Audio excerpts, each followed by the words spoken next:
The consequence of poorly written, illogical episodes earlier in the season is that even if the writing improves later on, you just don't care about anything that's happening or anything that might happen in the future because you don't believe how any of these people got to where they are.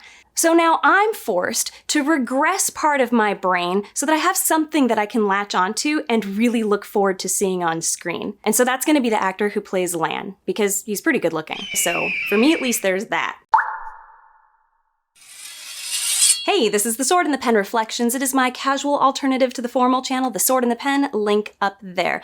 I am a freelance book editor who has never read the books The Wheel of Time or seen the show on Amazon Prime before, but I am reading and viewing simultaneously and doing my best to compare the two. We are currently on Season 1, Episode 4, and its corresponding chapters in The Eye of the World, which for Perrin and Egwene and Rand and Matt seems to be up through chapter 30. But as far as Nynaeve and Lan and Moraine go, and this whole thing that happens at the Aes Sedai camp, I am on chapter 46. There's only this much left, and I'm like 98% sure that none of the stuff that we see in the Aes Sedai camp happens in those pages. So it's all made up. And that can be fine if it's going to be beneficial to things that happen later on. But because of what I've seen in episodes before this that were breaking rules within scenes even, just being completely illogical, I don't have a lot of faith in what's going to happen or that any of this is going to actually help the story get to where it's supposed to go. Before we really get into it, there's something that I want to say, just in case there are any television writers that are watching. I just don't know if you're aware of this, but there's a very simple formula for adapting a book or book series into a movie or TV show. And this is it, I think. You condense, cut, and combine for the sake of time, because you definitely don't have as much time as a book does to tell the story. You add things only to smooth over the changes that you have to make. You carefully change things in order to make them more effective in the new medium at conveying the essence of the heart that is already present in the source material. And before any changes are implemented, you must make certain it does not contradict anything that has come before it. And you must follow the butterfly effect of everything that this change will affect all the way to the end of the story. If you don't want to piss off the pre-existing fan base, you should resist making any major character or plot changes unless at least 70% of those fans agree that such a change would be a vast improvement, and the other 30% are either indifferent or against an adaptation of any caliber, because you'll never please those people anyway. This is not hard to do, and there are people who have done this before. Peter Jackson did a legitimately good job with adapting the Lord of the Rings novels. I'm a big fan of the Lord of the Rings novels, and you know what? He did it. He had to cut a ton, he had to move things, he put Arwen in places that she wasn't, he cut out the scourge of the Shire at the end. Could you imagine the Return of the King with yet another ending? But anyway, he did a good job of capturing the heart of the novels, and he was trying to be faithful to them. And most fans were very pleased with what the movies did. Now, I'm not talking about The Hobbit. I don't know what happened there. I think it was probably Warner Brothers. But anyway, that's all I have to say for you television writers. Thanks for that. I'll log that away. Okay, now we're going to start looking at some character arcs. We've got Perrin and Egwene. I'm going to save the Nynaeve and all those guys for the end, because that was the bulk of the episode and the bulk of my problems. Perrin and Egwene at this point should not have been in this episode, or they should already be with the White Cloaks, if they're going to be with them at all. At this point, I'm starting to doubt that they will. Their situation has not changed at all from where they were at the end of the previous episode. Nothing has changed. They're still just traveling with the traveling people. It's very boring. You should just accelerate this. Otherwise, all it is world building info dumping. And I'll grant this, the writing in this episode is better. It is much better, but it's not perfect, and it's not good enough to make this interesting. What are they doing? They're just standing there and talking. My major note about Perrin and Egwene is that I kind of thought that they were trying to push a relationship between these two, especially with the last episode, but I don't feel the chemistry between these guys. Now, I feel it stronger coming from Egwene, which is weird, but Perrin is so wrapped up in his own stuff that I'm not getting anything from it in the show. Now, in the book, I actually started getting a hint that Perrin kind of has a thing for Egwene, which is weird because in episode 1 of the show, I thought that, but then I was like, oh, no, clearly not, because he doesn't even look at her pretty much. Through the whole show, he basically just like, you're just a rock. A rock he wanted to take care of, but I mean, he did a good job. The actor is doing good, I think. He doesn't have a whole lot of facial expressions, but his voice is doing nice things. But I actually think he's kind of supposed to be that way because people look at him and just think he's the dumb muscle, right? Anyway, okay. So in the book, Perrin seems awfully concerned that Egwene is going to be seduced by the Tuatha'an, that she is going to want to join them. And it's a worry for him. You get the sense that he doesn't want to be part of the Tuatha'an, primarily because he's worried about that. Maybe it was just me, but that stood out to me a lot. Maybe it's because at that point in the book, I was sort of comparing it to what I knew about Perrin and Egwene, and I was feeling like, oh, I guess they are going for a relationship with these two. Anyway. Okay. But let's just move on from this point. I just felt like, in general, this whole segment should not have been there. There were plenty of Game of Thrones episodes where they just didn't show us what was happening to one character. You know why? Because whatever they would be showing us, they knew would be boring, so they didn't have it. They saved it for another episode when they knew something interesting will be happening. This was not interesting. I'm sorry. So I've removed from this video a segment where I go on in depth about the character chemistry in the show as opposed to the character chemistry in the books. And I'm talking specifically about our main kids, the Edmondsfield kids.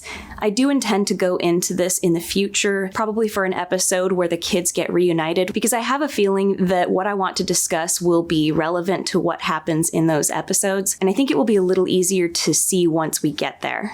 I do hope that they introduce Elias in the next episode or something, because he presents a very interesting moral conundrum to Perrin that I feel like the show is just deciding we're going to do something different. So Perrin is in a position where he is like, I killed my wife, and so violence, like you can see that he has this capacity for violence, but he doesn't like it. And here are the Tuatha'an who are pacifist, and this would be very seductive to him, right?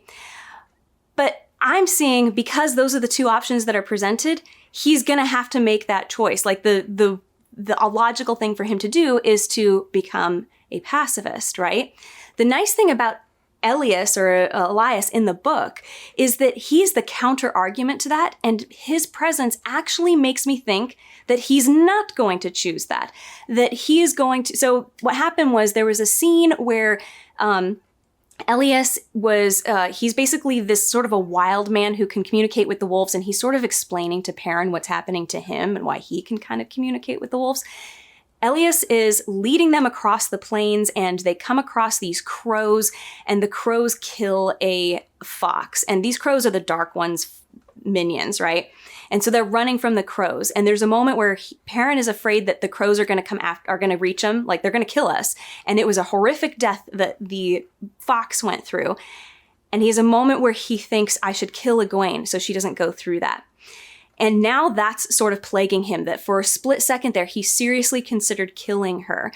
And Elias, when they join up with the Tuatha'an, presents a very interesting argument to Perrin that makes this choice seem like the one he's going to really go with in the end. And that's this. I'm just going to read what he says to you.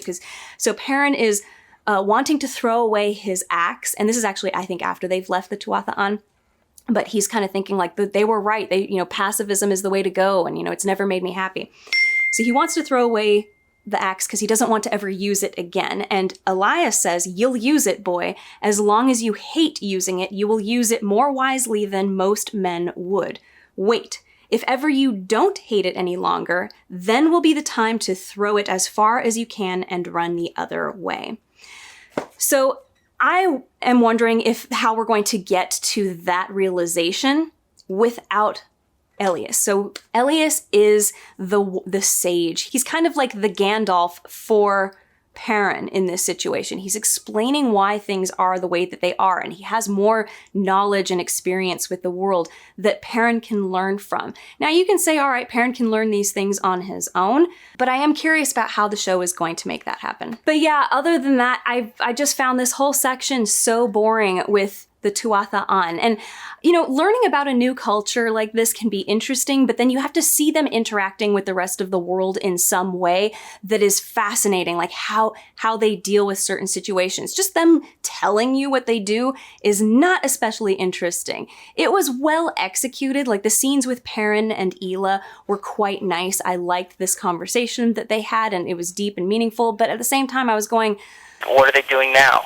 They're still just talking, and they're still just standing there. And then nothing happened after that. We just see Egwene partying with them and Perrin not really being concerned that she's doing this. Maybe they'll have that happen in the next episode, but Perrin in the book was very worried that she was going to be seduced by them.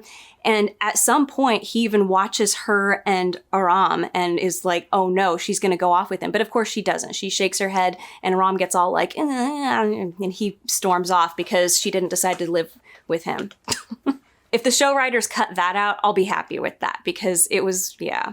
But on their own, the Tuatha An are just so boring, and it's because they all have the same belief system. Aram is the most interesting of all of them, but we get the gist very quickly of what he thinks. We don't need to see him bringing it up again and again that, I think that everything that they're doing is kind of BS, but I just sort of go along with it anyway, I guess. So, that happens in real life. I'm going to bring up The Name of the Wind, which has, it's by Patrick Rothfuss. He has a very interesting traveling people in there, and you get to them 50 or 60 pages in. They're basically Gleeman, except it's a bunch of them, and they are the traveling people. And you don't get the impression that they're pacifists. I don't think that they are. In fact, I think that there's one who's like a sword master that goes with them. But they're such a diverse group of people. So just interacting with them is fascinating because each one of them, you're like, how did they all come together and be like this? Now, in the show, and actually I think in the book too, but mainly in the show, I remember they did hint that, oh, no, there was a woman who, she used to be a hired killer or something like that, and now she's one of us. Well, why weren't we interacting with her? Why were we interacting with the leader of the Tuatha An, the most bland of them all? She's the representation of everything that they believe. Okay, we get the gist. You're pacifists. You don't kill, and, living is revenge.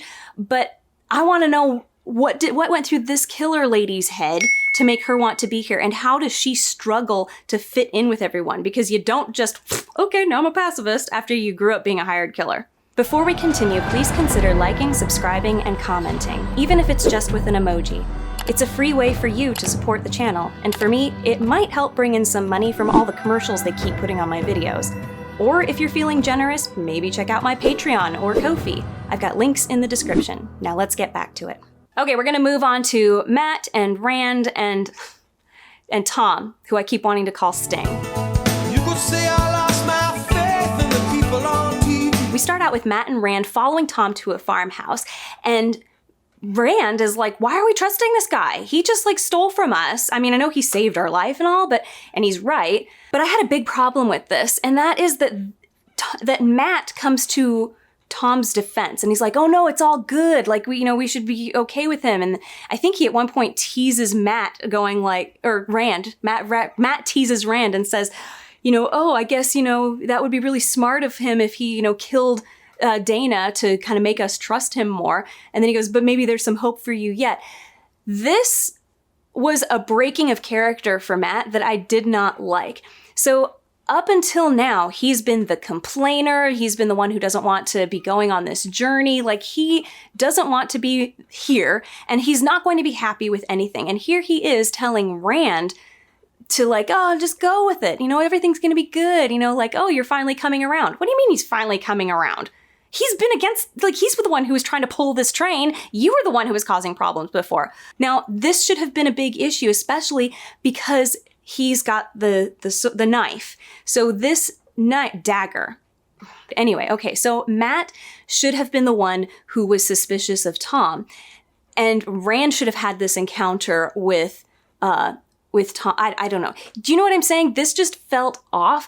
And I feel like I saw this a lot where characters were characters aren't consistently playing a role in their relationships with each other. Now, in the book, it's a little bit more obvious.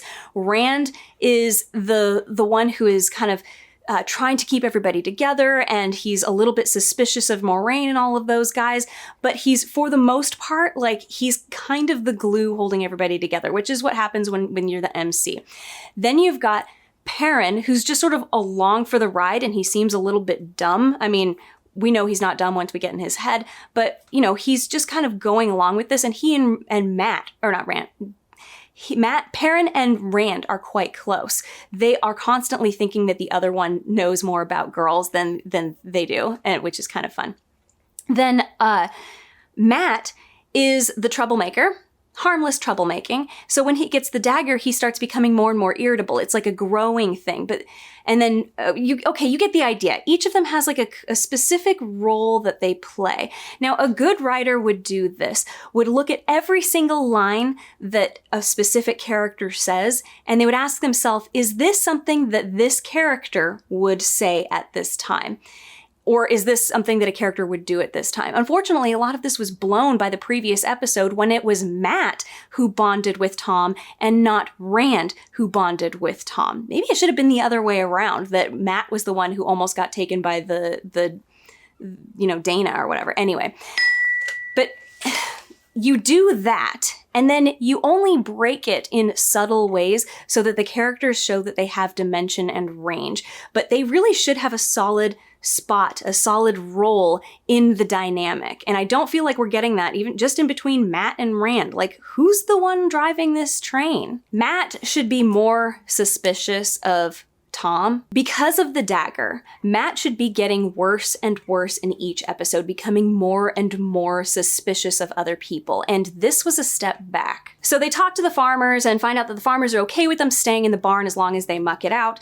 And you get Matt complaining. I was like, oh, this is good. But the thing is, now Matt is all, I don't like Tom because he just, shirked the work. He got out of this and now we're stuck doing it. You were just defending him and like, oh, he's a good guy. Like one scene ago. Did you forget? Do you see this?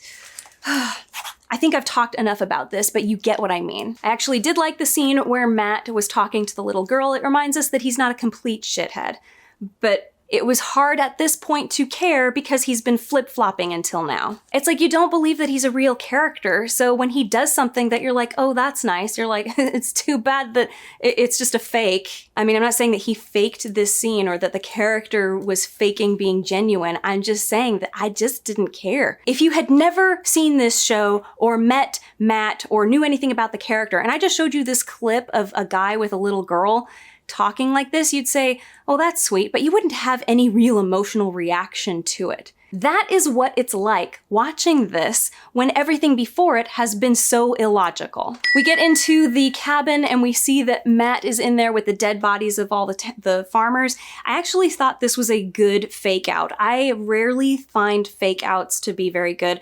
This was good only because I think that they have clarified that Matt is not the one who did it. But because it wasn't Matt, I liked this. Or at least it was obvious to me it wasn't Matt. Because it's believable that something weird is going on with Matt psychologically. He might be more in tune with the dark forces than everybody else, so he would be the first one to wander in here and find a Fade hiding in the shadows.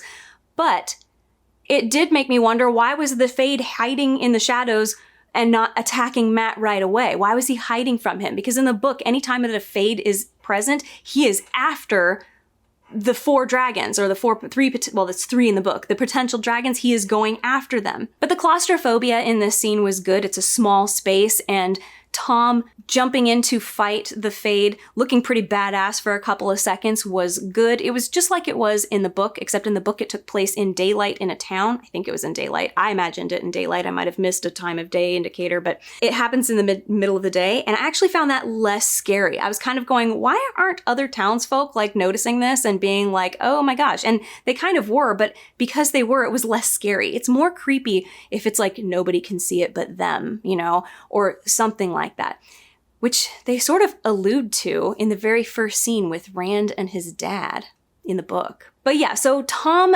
possibly being dead is what happens in the book. It also happens here. You don't know if he has survived this fight with the Fade. But I didn't feel a whole lot. In the book, I was definitely more, I wouldn't say devastated, but I felt his loss more. I was concerned that he was gone. And here's why. It's not just because Tom was with the gang earlier, although that's a huge part of it, okay? Actually, it is a huge part of it. We're going to talk about that too. So let's talk about that first just to get it out of the way. So Tom is with the gang from Edmund's Field. He was there entertaining or about to entertain and when the Trollocs attacked, and he travels with them and he's sort of there protecting the kids from the Aes Sedai. It's almost like he's like, I don't trust these Aes Sedai ladies, so I'm gonna watch you guys. But you're also sort of wondering, because you don't really know why he would be doing that, you're wondering if maybe he's a bad guy. And then when you get the revelation of his nephew Owen, you're going, dang, okay, so that's why he's like this. So you're sort of convinced at that point that he is a good guy, and then he fights the Fade and you think he's dead, but then you don't really see him die. So you're kind of going like, oh man, that was really like a big sacrifice that he made. But at the same time, what if it wasn't? What if it was him fighting the Fade to like, you know, trick everybody into thinking that he did this so then they'll trust him more? I don't know, you know. But yeah, so spending a lot of time with this character means that you have a lot of opportunities to form a reliance on him being part of the gang or being an essential, integral part of it. He had private conversations with them all the time and trying to guide them and teach them and help them to cope in the world. And so you could see that he's helping the gang a lot. He is there to be supportive. And then for him to be lost, you feel, oh my gosh, now our main guys, how are they going to get by without him? That doesn't happen in the show because he's hardly with them. He was in one town with them for like, at the end. Yeah, he saved them, but believe me, just one instance like this is not enough to create that reliance. And then the next night he was dead or possibly gone. So you just didn't really feel anything with it. You didn't let the characters create a bond with him or experience things with him. Now, another part of this is that Tom in the book is a much more multidimensional character than what he is in the show. And obviously we didn't have a whole lot of time to see him in the show, but in the book, Tom is a performer. He is a joker and an entertainer, and he can act, and, you know, he can be big and, you know, larger than life. And people recognize him when he walks down the street as being a gleeman because he wears this bright outfit that, you know, oh my gosh, there's going to be entertainment down at the inn this guy's staying at. We should follow him. That's what it was like everywhere they were going. And he put on a show. And then when there were quiet, serious moments, he would drop the act or appear to drop the act and became very grim and serious, or you could see that there was weight on him. So those weighty moments almost felt heavier because you were like, he has to put on this big show like this, and then this is what he's carrying underneath it. And you also have the juxtaposition of that personality versus the one that you're seeing now. There's some contrast there. There was more to him. So you became attached to multiple parts of him. And all of that is lost when he fights the Fade and disappears and you don't know if he's alive or not. In the show, he seems just as gloomy and grim as everybody else does. So it's sort of like, well, I had 5 pieces of cheesecake, but then you took one of them, so now I only have 4. Do you see what I'm getting at here? It's like he came in, he was part of what we already have and not much of a big enhancement to it, and then he was gone, and so we don't really miss him much because he was basically the same as everything else. So I do wish that they had done more with Tom in the show, more like what they did in the book. He definitely should have been with them at Edmund's Field and traveling with them in all of this because this was not impactful. Okay, now we're on to the big problems. Okay, so the first thing is we're going to talk about this prologue, this intro. Now, I loved everything about this intro. I thought it was great. And partway through the episode, actually at the end of the prologue, I was going, why wasn't this the prologue for the whole show? And then when we got to the end of the episode, I said, I am so glad they did not make this the prologue for the whole show because this ending in this episode would have really pissed the hell out of me. So you have Logain, And he's using the one power, and you think he's going to kill this king, the king of Galedan, and these two spirit creatures that seem to be made up of the one power are whispering in his ears, like, you should kill this guy, just like, you know, your parents and your sister, or was it his father and sister or mother and sister? I don't remember who it was. You know, nobody understands what your mission is. You should just kill him and like just be done with it. And you can see him like really thinking about it, and he almost does it. He almost kills the king.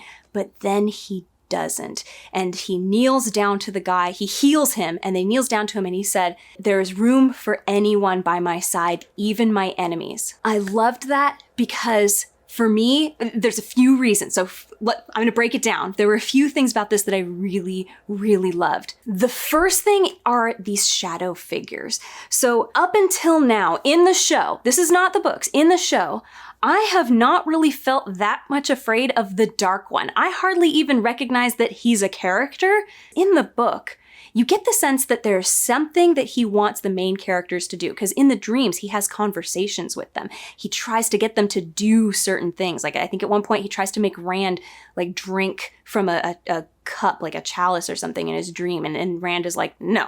And at one point even, so I'm on chapter, what is it I say, 44, 46. Moraine tells all of them, when you dream about this stuff, you need to deny him, resist him. Whatever it is that he wants you to do, don't do it. So he wants something very specific. He wants the kids to do something, to comply or something, right? And in the show, he's just this scary flame face guy. And I mean, I've been more scared as an adult of a monster under my bed. It's not anything exceptional. These are just nightmares. In the book, you really know these are not just nightmares. There is something going on here. He is communicating with our dragon candidates. Now, in the show, he is not. And that's not as effective. The reason being because you don't get the sense he has this will, that he has this thing that he wants specifically from the kids or to do with the kids. Now, I keep thinking of like, okay, the Lord of the Rings. I know that this book was influenced heavily by the Lord of the Rings, okay? We're going to talk about the Lord of the Rings as being a very good example of taking an ominous dark lord, and it's sort of he's in the ether, he's on the horizon with, you don't really know, there's like no guy who is the Dark Lord, right? But he's still scary, and here's how they did it. They personified him in other ways. And one of the best ways that it was done was with the One Ring. So the One Ring is described as though it has a will of its own. And in the movie, you've got Galadriel talking in the prologue about how the one in the battle, the king guy, Aragorn's ancestor guy. I'm in Wheel of Time mode right now. I am not in Lord of the Rings mode, and I cannot remember the names of the guys, but you know who I'm talking about. It's the guy in the beginning. So the descriptive words used about what the ring does are words that you would only use with a sentient being. It betrayed the guy. And then it was something that happened to it that it did not intend. It was picked up by Gollum or a Hobbit or something, came into Bilbo's possession. But you get the idea. It seemed to be alive and want specific things. And it didn't have to pop two legs out and scurry across, to Mordor. But it still seemed to want something. And then Frodo, when he puts the ring on and he has the visions of the Eye of Sauron, you can hear a voice coming from it. You can hear a voice coming from the ring often, like they're two halves of a soul trying to get to each other. That's a very specific goal. And it's scary for our main character because we see how the ring is psychologically and emotionally changing him so that he will go and do this, or he will become the thing that it needs him to be so that it can do what it wants. That's scary. The knife in Wheel of Time that Matt has is scarier than the Dark Lord at this point. I would actually say in the book too. No, it's different in the book, but either way, giving your bad guy a specific will, an intention, and make it so that we can see enough of it that we're interested in knowing what it is a really good move, because it makes it seem like this is something that is going to actively come after our good guys, as opposed to just being this bad thing out there with no will. I should really make a video about this. I probably will. But yeah, so this whole thing with the shadows talking to Logain, I liked because I thought that was how the Dark One operated, how he communicated. And so for me, I was going, wow, this is so much scarier than I thought it was going to be. We finally have, something like in the book where we've got something trying to get this guy to do something. But then we got to the end of this episode and Moiraine is like, that wasn't the dragons before you, which is what he thought it was, which I was like, oh, maybe it's, the Dark Lord pretending to be the dragons. She said it was just the madness. So this wasn't even a real thing, I think. It seems that the show is saying that this was not real. These two spirit creatures were not real. They were in his head. They were imaginings, but he still resisted them. But anyway, so I was disappointed that it wasn't the Dark Lord. This is a bit scattered, but it's all focused on this prologue bit, right? We know that Logain at the end of this episode is killed, right? Or not killed, but he's not a threat anymore. This is why I think it would have been a bad idea to have this prologue at the beginning of the series, because it would have been building up that this is the main bad guy, and then it's not. Because we're on episode 4 and he's no longer a threat. But how cool would it have been if he actually was the main bad guy? Like, I would have wanted that because he was scarier than what we've had so far in the show. So it was a good thing that they didn't do this prologue until now. Although it is a shame that it was the best one, I think, yet. I just really enjoyed it. But okay, the second reason that I really liked Logain in this was because when he resisted killing the King of Ghealdan, I went, this guy is the chosen one. He is. He's doing the thing that we don't want the dragon to do. He is resisting the temptation, right? And the things that he said, I was like, he's the Messiah, right? Like, he even kind of looks like that guy from The Chosen, right? But I just felt like, oh my gosh, okay, so what if, and this was just me coming up with my own story. When I saw this, like, okay, what if he really is the dragon, like the good one, the one that could save everybody, right? Like he says. And the 4 that we're following, like any one of them, they're like the potential antichrists. Like, how cool would that be if the book is flipping this, I always forget the words, trope? It's not a trope. Something else. You know what I mean? Our expectations are being subverted in that we think that we're following the chosen one who will save everybody, but it turns out we're actually following the one who is going to destroy the world. And like, this was the guy who could have saved everybody. And even the Aes Sedai, they've been like tricked over the generations. They have been manipulated by the Dark One into thinking that they're looking for something specific to do, but they don't realize that they're actually helping the Dark One to destroy the world, and they don't know it. And then maybe Moiraine is the one who figures it out, like after it's already almost too late. This would be so cool. I think that this would be a really great direction for the writer to take this. And if I was editing, let's say that the show was the book and I was editing it, I would have turned to the writers and been like, if you haven't thought to do this with these characters, this is potentially a fun thing to do. But yeah, I think that's all I've got to say on the Logain character and this intro. So yeah, it's a good thing that he's not the main bad guy. It's disappointing because now we're back to no main bad guy, right? And the bad guy that I thought they were presenting with the 2 spirits were so much scarier, show version of situation, so much scarier than what we've had before because there seemed to be a will. And then, yeah, they're gone. By the end of the episode, no, that's not what they were. Logain is no longer a threat. So, yeah. If you're craving more Wheel of Time first-time reader and viewer comparisons like this, check out Reading with Rebecca Nicole. She and I are buddy reading this in the Discord, and she covers lots of points that I've missed. A link to her channel is in the description. But this is where we saw some of the best writing in the show, even though it wasn't perfect, and we're going to go over this. This whole segment here was all info dump. And actually, most of this whole episode was info dump.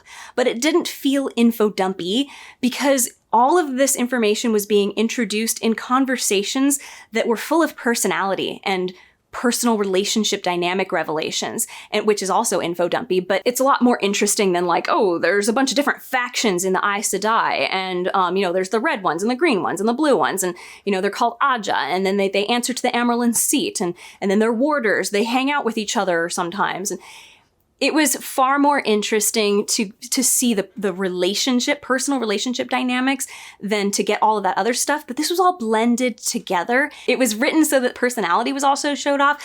So I liked that. Good job on the writer there. And I did look it up. The guy who wrote this episode, the written for television, which I'm not 100% sure how much of that is actually in charge of the script. From what I hear in in Game of Thrones, the written for television guys were basically given an outline by the two main showrunners, and then they just kind of followed the outline. So I don't know. This guy seems to know what he's doing most of the time, but there was still some stuff that we'll talk about. But yeah, so you get a lot of character interactions, especially like between Lan and Nynaeve, that I wanted to be much more invested in and interested in, but I wasn't. I mean, this was all good interactions, but I don't believe that how they got to this state. They do not, this would not have happened. He should be pissed off that she almost killed Moraine, unless the bond between an Aes Sedai and her warder is not really that strong. This is the kind of lacking logic that I'm talking about. Then we've got Moraine, and I have some big problems with Moraine here. So Moraine, who has been basically unconscious this whole time, she gets healed by the lady Karenina.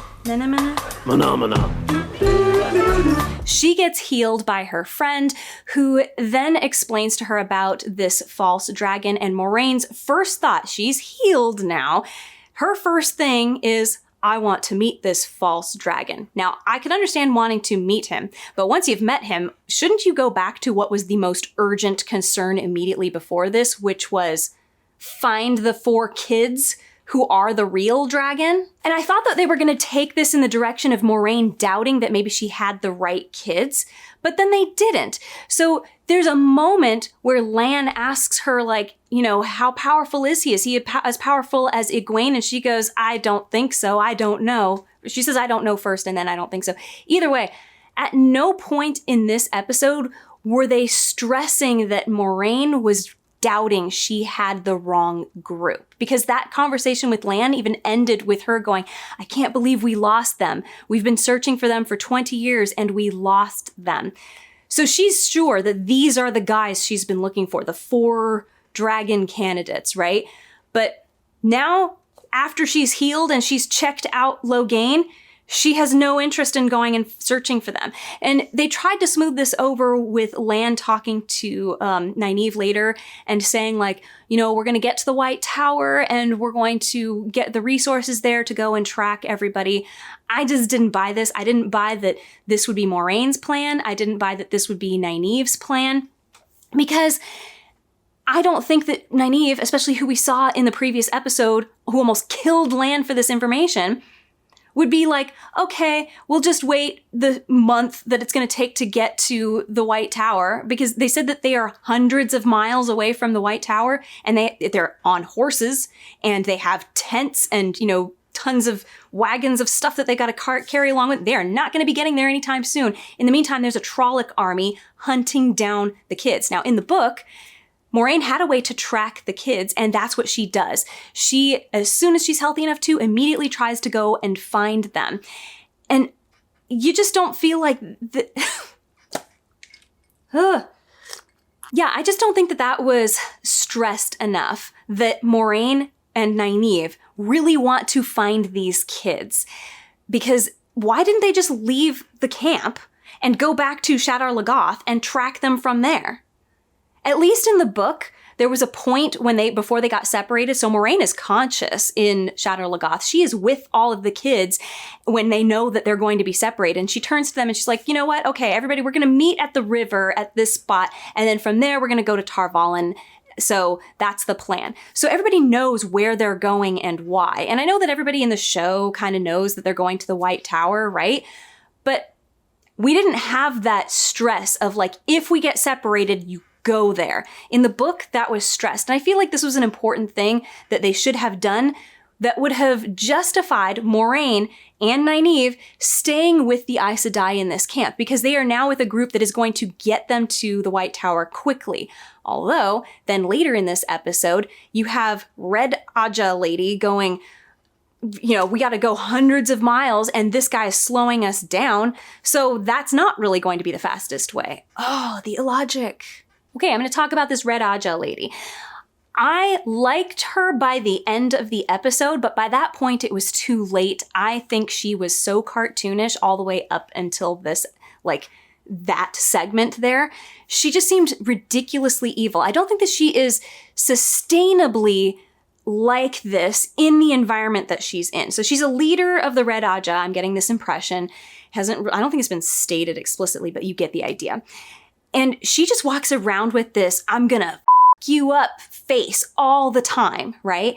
And she's constantly antagonistic to everybody, especially to Moraine, or she's constantly trying to push them to doing things. I was really glad when so first of all, she talks to Nynaeve, right? And it's obvious, she does not have a friendly, open face. I would have told the actress to just tone down the bitch stare. Just tone it down a little bit because you look cartoonish. Because she could have come across as this person we don't really know if she's good or bad, and that would have been so intriguing, but instead she's just obviously evil. So she's going after Nynaeve, who sees right through her like everybody else would, and then, yeah, that's that. The only scene that, okay, I liked it, but at the same time, I was like, it was still just irritating me, was, okay, so she goes and she talks to Karenina, and is saying we're taking forever to get to the White Tower and this guy is dangerous and we are getting more and more tired. If he were to try to escape, we could just gentle him. At least Karenina said that, you know what? No, we are going to do what the Aes Sedai do, which is follow the rules. Everybody gets a fair trial and all this stuff. We don't do things because they're expedient. We do things because they are right. And that's why our group our sect, our religion, whatever, has survived for so long. So I liked that. And then I also liked how at the very end, we get the Red Aja girl being so upset that Logain has killed Karenina that she is going to take him out. Just, you're done. And she almost kills herself doing it. That was her most human moment. Now, I would have, at the very least, had maybe some of the warders, when they're talking around the fire, explaining to Nynaeve that, Nynaeve could even say, that lady, she could say, that lady is a snake. Okay, she could say it to Lan. That lady is a snake. And then Lan can say, yeah, but she has her reasons for disliking or being suspicious of everybody or whatever, something like that. And, kind of alluding to the idea that maybe something has happened in this woman's past that would make her like this.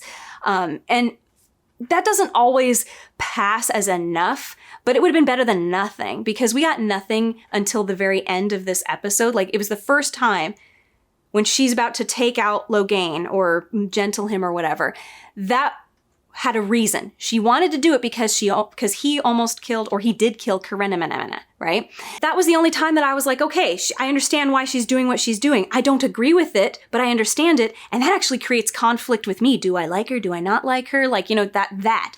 Up until now, though, no, she was a snake. She was clearly vindictive and evil. She was an antagonist. I was like, nobody would put up with this. None of these other powerful Aes Sedai would put up with this kind of behavior from this lady. I just don't believe it. So you have to give a reason for her being this way before, at least a little bit sooner. It just would have been nice to have that. I don't think that this was a complete failure. It was just too late, Oh, but yeah, I was sort of reminded in this interaction with Karenina that, the Red Aja lady, suggesting that we, what if Logain escapes and then we have to gentle him, then we wouldn't be breaking our 3 oaths. That reminded me a lot of in the book when Perrin and Egwene are captured by the White Cloaks, but there's one guard who really hated Perrin and wanted to kill him and then walks up to him and says, you guys are slowing us down. We really need to be on the road right now and you guys are just wasting our time. And, if you were to escape, we wouldn't have the freedom to come and chase you. We'd have to just cut our losses and let you go. And he drops a rock that's sharp, suggesting not suggesting, but, intentionally not suggesting that they cut their own bonds and run away. And Perrin realizes that this guy is wanting us to escape, because if we do, because this is a guy who hates us, why would he want us to escape? He wants us to escape because then it'll give him a reason to kill us, because the White Cloaks are not supposed to kill them. They're supposed to hang on to them for trial. And so he just wants to kill him. So I was like, this is just like that. And it actually did make me afraid that Perrin and Egwene are not going to get captured by the White Cloaks. Which, by the way, where the hell are the White Cloaks? We saw them in one episode. We need to get to these guys soon, because these are the main bad guys now at this point. Other than the Dark Lord or the Dark One, who, as I've said before, doesn't seem that scary. The White Cloaks have the potential to be very, very scary in the show. And we haven't seen them at all except one episode. Okay, but we did have a lot of really good interactions here. I loved the interactions between Moiraine and her friend, the one green Aja gal, when they were watching Logain. I liked the warders. I liked Lan and what's-his-face working out together, or whatever they were doing. That was good. I liked finally having another conversation between Moiraine and Lan. I liked the campfire. Like, they all are teasing each other. I love the teasing, especially like Karenna and her warder. I liked them in their tent talking, and her warder is like talking, they're gossiping basically about Lan and Moiraine, and he goes, "Can you imagine their dinners together?" And they laugh. Like, you get this sense that these are very familiar couples who have been together. I mean, they don't even have to be romantic, but they know each other very well. They both know that they're on the same wavelength thinking about Lan and Moiraine, and this is good teasing. And around the campfire, that's good teasing. The previous episode had really shit teasing. They just came across as being cruel, especially Rand and Mat. Rand was just, he won the Shithead of the Year award in that one. It was really mean of him to be this way to Mat, and Mat, he deserved it at that point. And he was a jerk back to him. And then Tom was too. So, there. But this is a good way to do this, to have the information coming out where we are seeing how the warders are collecting information for their own Aes Sedai from the other warders, and then how the different Aes Sedai get along with each other, and sometimes they're sent to sort of prod information out of each other. This was all good. There were only a couple of lines where I was really bugged. When Moiraine is with her friend and she's experiencing Logain's power, trying to subdue him, right? She's marveling at what it's like. I can't see his weaves, so women can't see men's weaves and men can't see women's weaves. Why does Logain see Nynaeve at the end? Anyway, so let's just ignore that. For now, we've got Moiraine can't see his power, but she's trying to hold it, right? And she's trying to come up with a metaphor for what this is like. And her friend goes, "It's like holding a cat in a bath." And that is a terrible metaphor. It does not describe the situation at all. It's not relatable.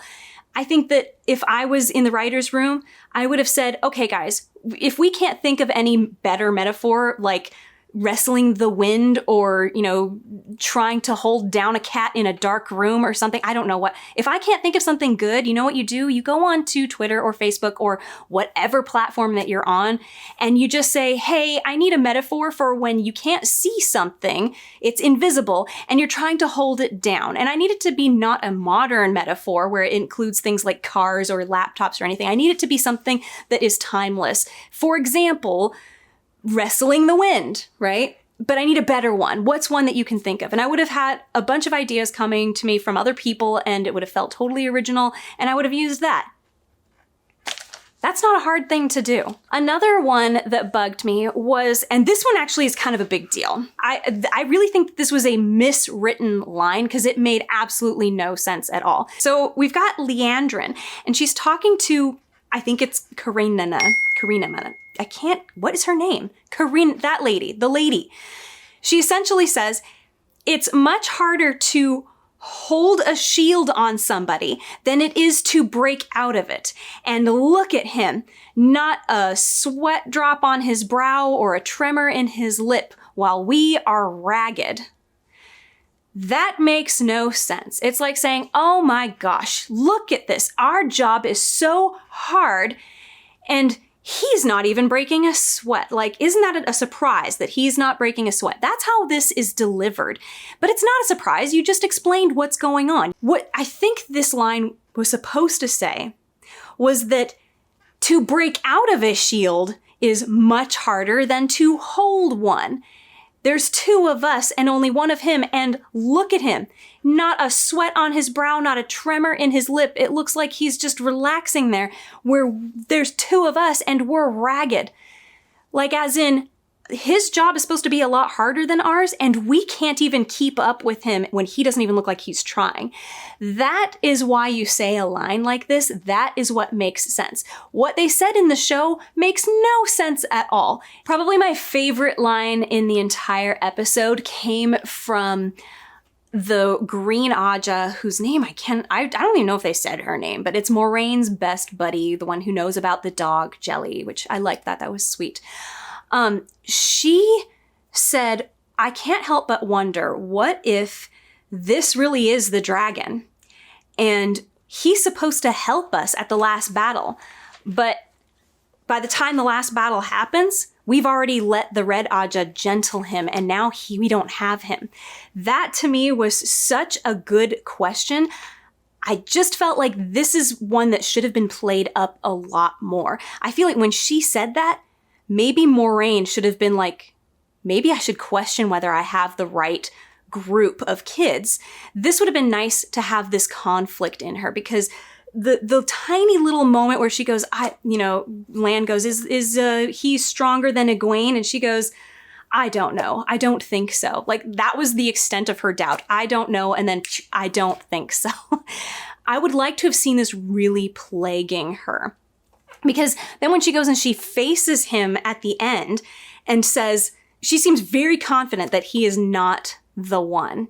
Because you're not the one. You are a candle compared to the blazing sun that the dragon will be. Like, she seems totally sure that she knows he isn't it. So that didn't feel like, we didn't get there logically. I don't know where that came from. Unless it was part of her act to like waste his time so he wouldn't notice the others getting back up, but I don't buy that. I just don't buy that. Then we got Lan approaching Nynaeve and basically saying, yeah, remember how we talked about it, how we're gonna go to the White Tower or whatever? Well, okay, we didn't see that. And honestly, I would have loved to have seen Nynaeve and Moraine have another conversation, especially before we get to the ending that we get to, which is the big reveal that Nynaeve is actually the most powerful Aes Sedai ever or something. I would have liked to have seen the two of them have a conversation. I feel like Nynaeve would have wanted to talk to her. Like, she's healthy enough to get up and walk around. She better get her ass over here and talk to me. I'm the reason she's still alive. Like, that should have happened. Like, it should have been Moraine who went to go and talk to Nynaeve instead of Leandrin, or not Leandrin, Lan. You know, when Leandrin is talking to Nynaeve, it should have been Moraine who goes up there to like talk to Nynaeve. I don't know. The interaction with Nynaeve and Lan up on the hill where he's praying, and she comes up and sort of prays too, and then he tells her what the words are, that the last thing that her parents said to her. I liked this. This was all good.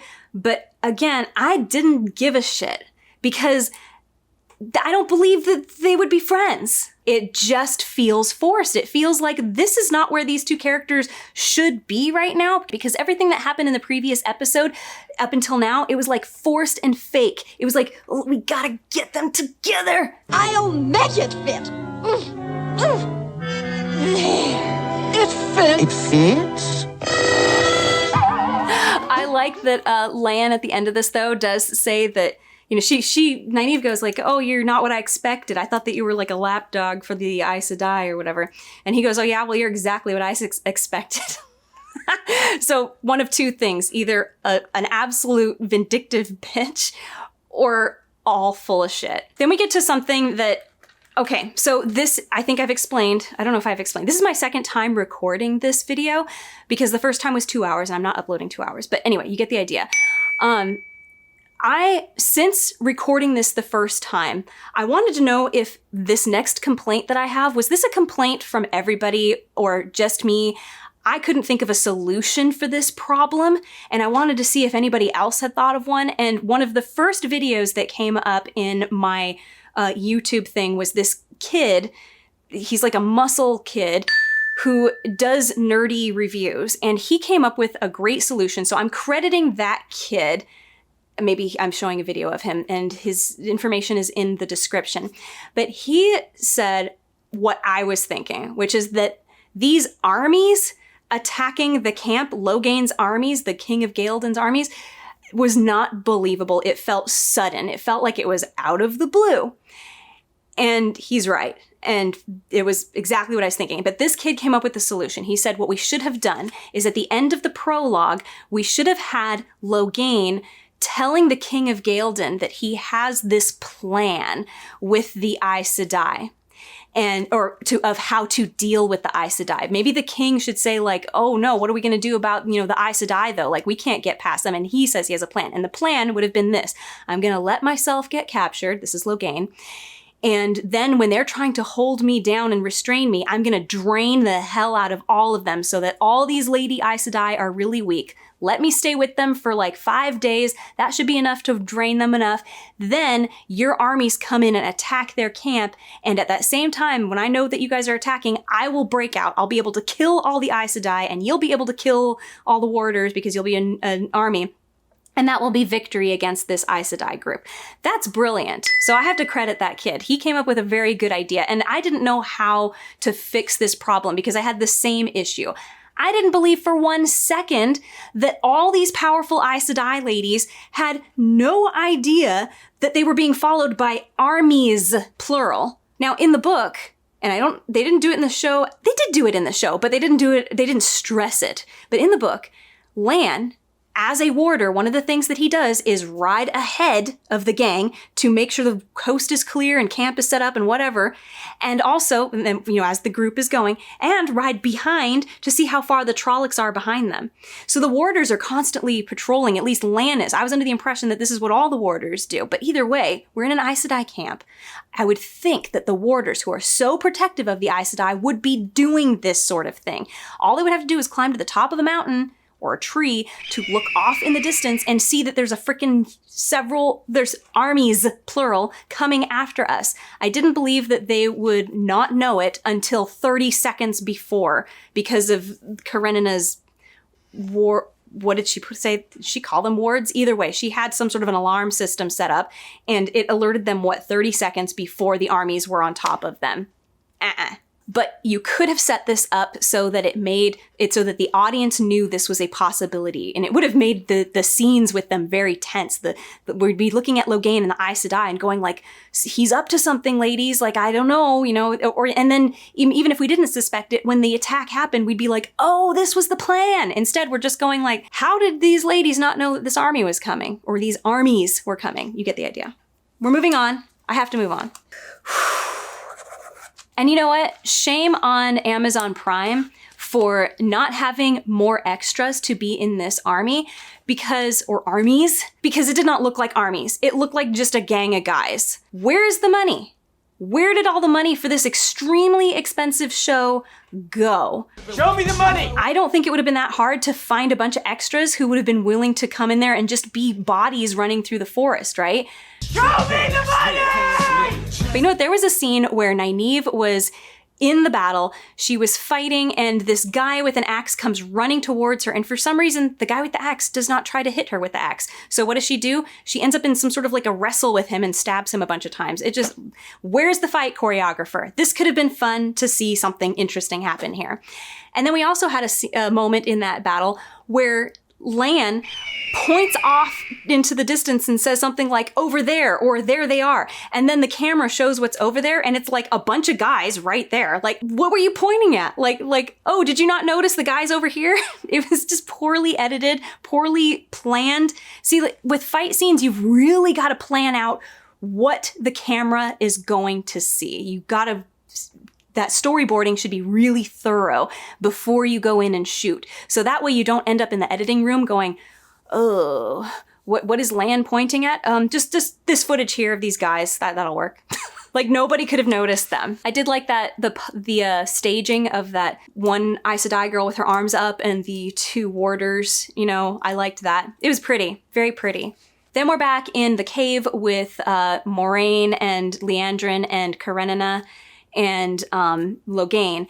and Karenina protects Liandrin and Moraine to her own demise, and she ends up dying. And then we get her warder freaking out, showing up and attacking Logain, and it actually allows Logain to break out and escape again. And this causes shards of Axis to go into everybody and like kill everybody. And this was a fake out I was unsatisfied with. I'm not 100% sure why this was so unsatisfying, because I think it was acceptable. So we see that Nynaeve is the only one who didn't get hit, and then she heals everybody. So this is kind of like a believable thing, but I didn't believe that Nynaeve would be so upset that Lan is dead. I'm not this upset. But I don't know. It's like one of those things, like the scene immediately before this was Lan having his only deeply meaningful moment with her. And then this happens next. So I just didn't believe this. Again, this is poor setup. The show is really struggling to build up to things so that they have maximum impact when things come to head. You know, like that's just not being done well. And this is one of those examples. But anyway, so Lan is dying. She gets upset that Lan is dying, even though everybody else around is dying as well. She flips out, becomes like a blazing sun, and Logain is able to see this for some reason, even though Moraine just explained that women can't see men's weaves, etc. like this. And I'm going to disclaimer and admit I didn't realize that they couldn't see each other's weaves until somebody explained it to me in the comments like a while back. So I'll bet you, though, people who watch the show, I mean, would they catch this? I don't know. This is just an inconsistency again. Why could Logain see her weaving? Okay, then we have, after everybody's been healed, and this was a part that, this is strictly my movie viewing experience. I loved the power coming out of Logain. Like that's how he gets gentled, is that the power is taken from him basically, right? That was nice. However, their flywire work is shit. I have seen really cheap, almost embarrassingly cheap teen Chinese historical martial arts dramas that did a better job with their flywires than this. So you've got Logain rising up, and you can see his feet swinging. Like he wasn't directly under the crane or the levers that pulled him up. So he's like swinging, swinging, swinging. And then from behind, when we show over his shoulder down to the other Aes Sedai as they're like, you know, linking up to do him, he's like swinging back and forth. It's so obvious he's on a wire. Like, why is this hard to do? I think, first of all, line him up. And if you're really struggling with this, like maybe your actor has to thrash around, which he does kind of have to. If that has to happen, then instead of having a wire, how about a rod? How about he goes up on rods so that they're like on a back harness so that when he goes up, he's not obviously rocking around. This bugs me. It bugs me that I can watch these cheap martial arts movies where they at least edit it well so that you can't see them swinging around, or maybe they have them moving in a way that hides the swinging around, but they couldn't do this in one of the most expensive shows ever made. And my final note for this was that nobody could sense that Nynaeve is a powerful Aes Sedai who was about to touch the One Power. Nobody. So in the book, now this is an example of what I talked about with, make sure that when you make a change, that it's not going to change things later on or things that have been set up. So in the book, Moraine explains to Egwene when they have that little private conversation in the dark where she touches the power for the first time. She says that Aes Sedai can sense when another person is about to touch the One Power for the first time. Like, she's like, I know that you're about to do it because I can sense it, and like, we can all do this.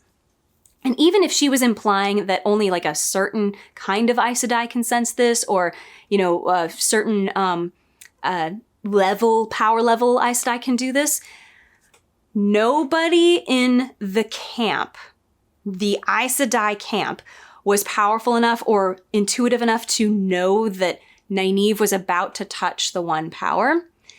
And it's not just that, it's how is this going to change things that happen in the future? I suspect that this is going to be a big thing, because what it means is that anybody could be about to touch the One Power, and the Aes Sedai will never know. Because that's what this show seems to have implied, that we are changing a rule. The rule now is you can't tell if someone's about to touch the One Power for the first time. You just can't. You don't know. So this is an odd thing, and it's probably going to have severe consequences later on. I don't even have to know the story, which I don't. I haven't even finished the first book, although I'm pretty close. I'm like 7 chapters from the end.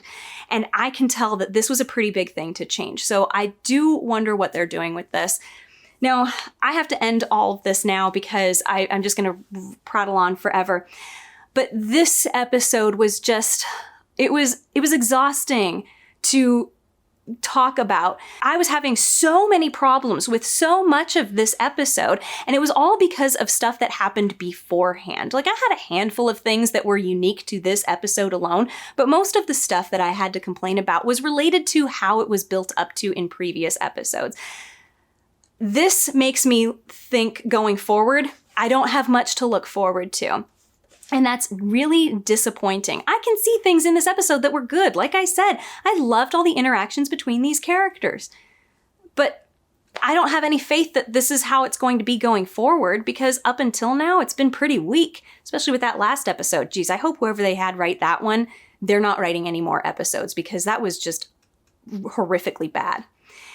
Anyway, that's all I've got for now. I will be uploading another episode much sooner than this one. This one took a long time to get up. They will be much more frequent now because I am almost done with the book, which means I don't have to wait till I'm caught up to the show. But anyway, please like, subscribe, hit the bell for notifications. If you're feeling really generous, check out my Patreon or Ko-fi. I do prefer Ko-fi because they don't take a percentage of anything that you give to creators, whereas Patreon does. They take like 10%.